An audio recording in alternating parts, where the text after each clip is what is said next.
Tak. Og en vigtig del er jo, at det ikke er transformation af en bygning. Det er transformation af branchen, altså hvor jeg er blevet inviteret ind til at prøve at komme med inspirerende, forhåbentlig, og vidensfuldt indlæg omkring, hvorfor at I har det her arrangement. Og det er 1. maj, så glædelig 1. maj. Så det her det bliver en 1. maj-tale fra en, der har stemt borgerligt i 20 år. For jeg er borgerligt, og jeg tror på det borgerlige partiideologiprogram, men jeg er rystet over de borgerlige partiers måde at fuldstændig glemme den grønne omstilling, og vi har hele planeten. Så det her det bliver en borgerlig 1. maj-tale om, hvorfor vi skal have en transformation i bygge- og anlægsbranchen. Jeg hedder Christian, jeg er 49, civilingeniør for DTU, special inden for byggeri og miljø, og har rigtig mange geologi og grundstoffer og råstoffer, og det er også derfor, at I hører mig bræge omkring knappe, begivende ressourcer, har jeg skrevet 10.000 gange på LinkedIn. Og det er fordi, at det betyder rigtig, rigtig meget for mig, fordi det er absolut planetære grænser på en jordklode, som ikke er til diskussion, som ikke er en tro, som at når vi får en ny pave, så kan man jo tro på, at det hjælper eller ikke hjælper, men det her viden er noget andet end at tro. Og når vi går fra noget, som er viden med alt overvejende sandsynlighed, så synes jeg, at man skal lytte til det, uagtet om man er socialist eller kapitalist, uagtet om man er mand eller kvinde, uagtet om man er dansker eller er fra Uganda. Så det handler om viden, og det kæmper man også om på Harvard lige nu. Så glædelig 1. maj. Dyrene har lært at leve med os til den grad, de nu kan, fordi vi er ret godt i gang med at sørge for, at der er færre af dem. Færre arter og færre i antal. Så de har lært at tilpasse sig os, så længe som de nu kan, indtil vi kommer buldrende og gør det helt umuligt for dem. Bygge-, anlægs- og ejendomsbranchen er jo vores bolig. Den skaber ramme for alt det levede liv, som vi mennesker vi lever. Men det er jo også en bolig for alle verdens andre arter. Mennesket er den eneste biologiske art, der har et begreb, der hedder affald. Vi er den eneste art, som producerer everlasting chemicals. Vi er den eneste art, der afbrænder ting, fordi vi ikke vil betale en dansk nedriver for at redde et materiale og en dansk tømmer for at så omprofilere det til et produkt til bygge- og anlægsbranchen. Dyrene har ikke affald. De opererer ikke med det begreb. Så udover at bygge-, anlægs- og ejendomsbranchen er boliger for arten mennesker, så er hele planeten jo en bolig for samtlige arter her på kloden. De gør deres bedste, de stakler. Nogle af jer har set den før, fordi nogle af jer har været til det, men det er det bare en ganske kort her på 1. maj, fordi det her det handler om viden, det handler ikke om mavefornemmelser, det handler ikke om politikere, der skal redde 2 eller 4 års genvalg. Det handler om, hvad vi ved, og hvad ingeniører og biologer og etnologer og alle mulige andre fagfolk, som ikke alle sammen er venstreorienterede tosser. Faktisk rigtig mange borgerlige, der godt ved, hvad matematik og fysik og kemi og termodynamik er, som godt ved, at der er én absolut jordklode. Så når vi igennem menneskeheden har haft en svingende udsving på den temperatur, der har været på jordkloden, og hvor lige pludselig for ca. 12.000 år siden, så stabiliserer den temperatur sig på jordkloden. Og så har den svinget mellem 0,5 grad op og ned i 12.000 år, hvilket har skabt hele årsagen til, at vi mennesker kan leve på den her planet. Med alt overvejende sandsynlighed, så er der liv på andre planeter et eller andet sted i universet, for det er så kæmpestort. Men lige nu er vi den eneste planet inden for vores rækkevidde, som er beboelig, og som giver mulighederne for biodiversiteten til at leve, og som så er grundlaget for, at vi kan leve. Vi er begyndt, fordi at vi kører temperaturen ud i det tempo, vi gør, at lege med tanken om, som den parasit vi er, og lege med tanken om at sende vores folk ud til andre planeter i en faldersformet penisraket med rige menneskers koner, som så tager ud som en eller anden form for offerrolle på de sociale medier med, at de så skal ud og brænde endnu mere af og ødelægge det endnu mere for os alle sammen. hvis vi nogensinde kommer til at bebo andre planeter, så bliver det jo så dyrt og så umuligt, så vi kan i hvert fald ud fra et socialt bæredygtighedsvinkel være meget, meget klar i spyttet om, at det vil maks være 1 promille, der nogensinde får lov til at forlade planeten og leve i det her utopia.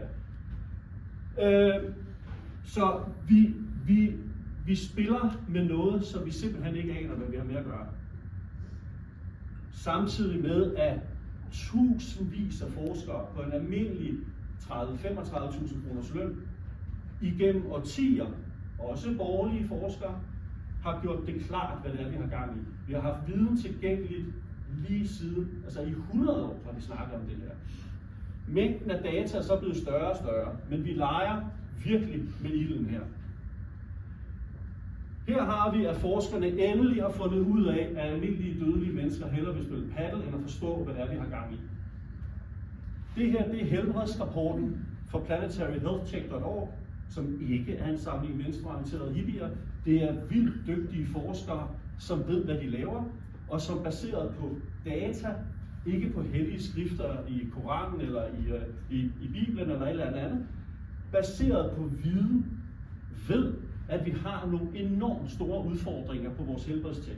Jeg er 49, jeg er den allerfarligste mandalder lige nu, mellem 45 og 55, der drejer vi jo gerne op af blodtryks- og livsstilsårsager, og vi skifter kronerne ud, ligesom vi skifter facader.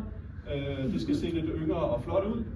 Og så kan vi så gå efter at få en roman i Kastrup Lufthavn om, hvor mega fed en succes vi var. Og så i kapitel 17 kan man læse om alle skilsmisserne og de børn, man ikke ser.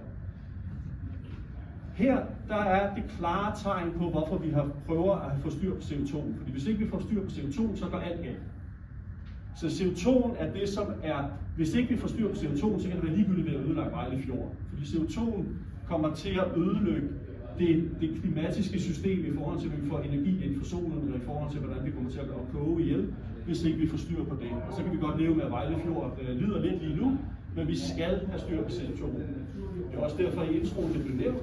Nu skal vi rapportere på CO2, vi bliver irriteret, det er frustrerende, det er dyrt.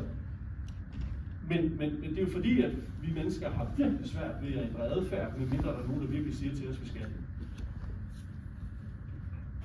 Så har vi nogle andre ting, som spiller ind, og her er byggeriets donut-model i forhold til, og hvis ikke I har læst den, så skal I gøre det. Men det handler jo netop om, at det er cirkulært, der er én planet, og vi har et nedre socialt fundament, S'et, i vores ESG, hvor vi gerne vil have, at folk ikke dør på gaderne af sult. Vi kunne også godt tænke os, at der er varme og energi i bygningen, og vi kunne godt tænke sig, at min datter for eksempel ikke skal gå rundt tildækket i Afghanistan. Afghanistan er et enormt bæredygtigt samfund set med mod jords øjne, men jeg vil godt nok ikke have, at min datter skal vokse op der.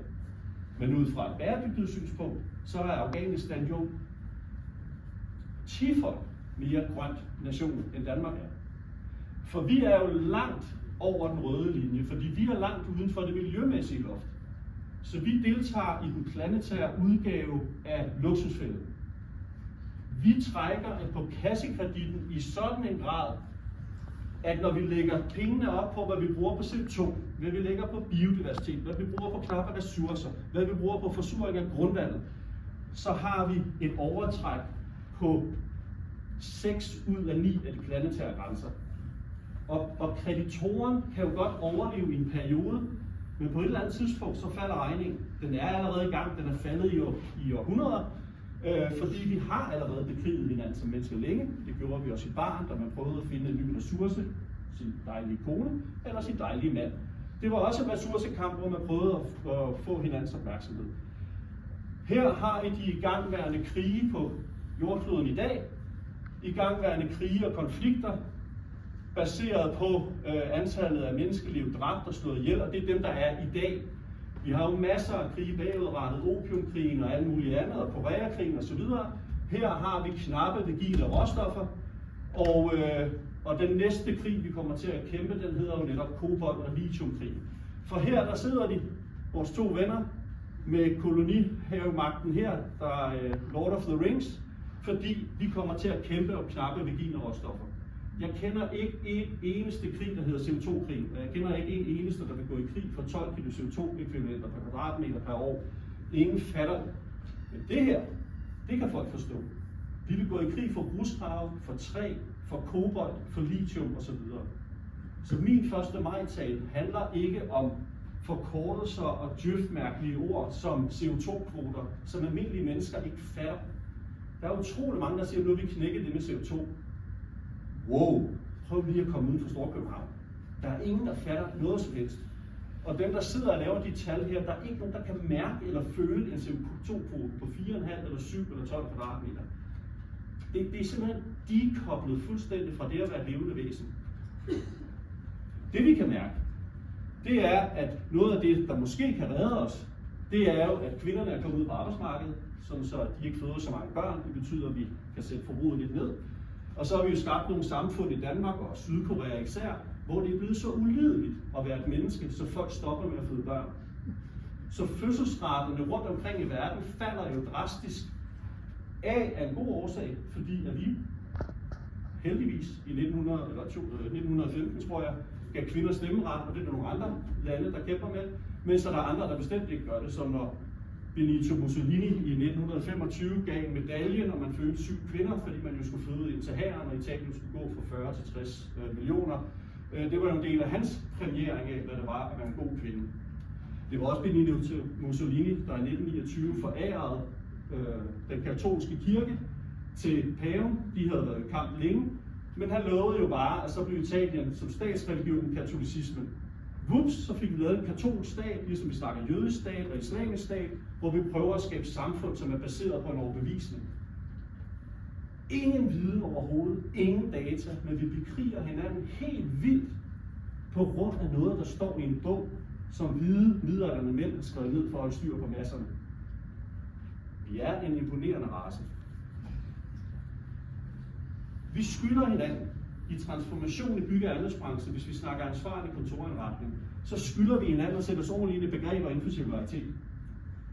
Når man som bygherre og arkitekt arbejder med genbrug, så har man delen dulme at sætte sig ind i, hvad genbrug er. Og genbrug er ikke industrialiseret upcycling. Og industrialiseret upcycling er ikke det samme som at knuse og køre ting ned i niveau og afbrænde træ, og så kalde det energigenanvendelse for at varme hus op i Køge. Bierne og blomsterne er rasende over, at vi ikke kan finde ud af det her. Man skal også vide, at en ting direkte genbrug gør vi alt for lidt af. Vi skal gøre det meget, meget mere. Men vi skylder også hinanden at vide, at det er købt som beset uden jura, uden ansvar, uden forsyningssikkerhed, uden den æstetik, som en arkitekt vil have, uden de overflader, som drift- og vedligeholdelsesafdelingen vil have. Direkte genbrug er ikke industrialiseret upcycling. Og at knuse ting og downcykle det er heller ikke det samme. Det koster mere tid og penge at løfte ting i kvalitet og i produkt.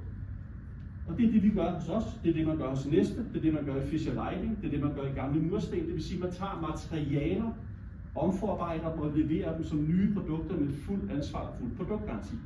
Fordi så tror vi, I tør bruge det igen. Vi kan bygge rigtig, rigtig meget med en til direkte genbrug. Apropos katolicismen, alle kirker og moskéer osv. står jo på hinandens andres religioners smadrede bygværker. Så vi har jo bygget med genbrug i årtusinder. Men når der er fredstid i et land med Danmark med høje lønninger, glædelig 1. maj, tak til 3F, det er jo fordi, vi har sejret os selv ihjel. Vi tjener så meget i Danmark, så vi gider ikke redde noget mere. Vi outsourcer det til Baltikum, Polen, Kina, og så forbruger vi helt vildt i Danmark. Om det er Temu og Shine i privaten, eller om det er, hvordan vi indkøber byggevarer. Vi køber ind med blind for øjnene, hvad angår bagudrettede værdikæder. Danske samfund, og det nu snakker vi certificeringer af alt muligt, men er der en rolle i bygge- og anlægsbranchen, der ikke er certificeret? Indkøbschefer. Indkøbschefer går fuldstændig under radaren, og direktørerne laver nogle flotte CSR-rapporter og ESG om midteropslag. Indkøbscheferne kører efter, hvor de får rabatter til et eller andet, eller får en billet til Brøndby, eller en flot cykeltur i Frankrig. Vi er milevidt fra at efterleve det, vi skal. Glædelig 1. maj. Selvfølgelig skal man også sætte sig ind i materialepyramiden, og man skal sætte sig ind i biobaserede produkter, for man skal også vide, at råstoffer er ikke det samme. Man har primære, og man har sekundære råstoffer. Og de primære råstoffer, det kan være virgine, knappe ressourcer, som er f.eks. olie, som tager millioner fra moder jord at producere, og som ikke bliver regenereret. Når vi futter det af, så er det væk for altid. Så kan du have regenererbare råstoffer, som så er biobaserede, som genskaber sig selv. Og så kan du have sekundære råstoffer, som er det, vi laver og andre laver, når man laver det cirkularitet og laver produkter af affald. Vi skal skylde hinanden, at vi skal jo selvfølgelig tage og kigge på, hvad er en sekundær konstruktion, hvad er en primær konstruktion, hvor er ansvar, hvor jura, hvad kan man med hvilke dele. Det er kæmpe forskel. Så vil vi vælge som art at lytte til videnskab, til data, til den virkelige verden, fordi Moder Jord Holding Kassekredit er markant. For hver måned ender vores børn og samtlige arter mere i den planetære udgave af luksusfælden. De små kreditorers, menneskers tæskehold, de er i gang. Vi er i gang med at bekrige hinanden endnu mere, end vi har gjort længe. Og den store konkursforvalter Moder Jord har klargjort 8 milliarder kister til os. For jeg vil slutte af med et citat fra Wikipedia. En snylter eller parasit er en organisme, der lever af og på bekostning af en anden organisme, vært, ved at suge næring fra den. Parasitter er i reglen mindre end deres vært og dræber den sjældent. Det kan dog forekomme, især når parasitten etablerer sig ved spring fra en værtsart til en anden. Det var det der med Katy Perry op til månen, ikke? Men menneskeheden er jo en snylter. Og det er en hård erkendelse. Vi er ikke brug for den her planet. Og så kan vi jo så vælge, når man snakker bakterier i en petriskål, så har man en lag-fase, en eksponentiel fase. Det er den fase, vi har været i gang med, hvor mange antal mennesker vi er på planeten.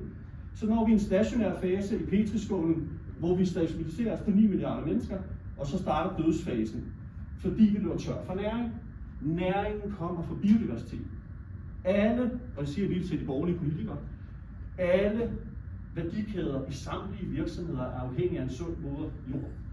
Det vil sige, at det er verdens dårligste borgerlige politik at smadre jordkloden. Så der, vi skal hen, det er helhedsorienteret bygningsreglement skal ikke have mennesket i centrum. Det skal ikke hedde Social- og Boligstyrelsen. Vi skal lægges under Miljøstyrelsen, og så skal vi have, at helhedsorienteret bygningsreglement har planeten i centrum.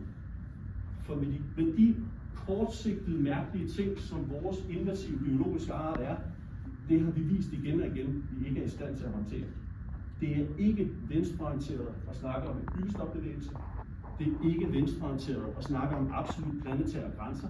Det er ikke skjult kommunisme. Det er matematik for børn i 7. klasse. Glæden først.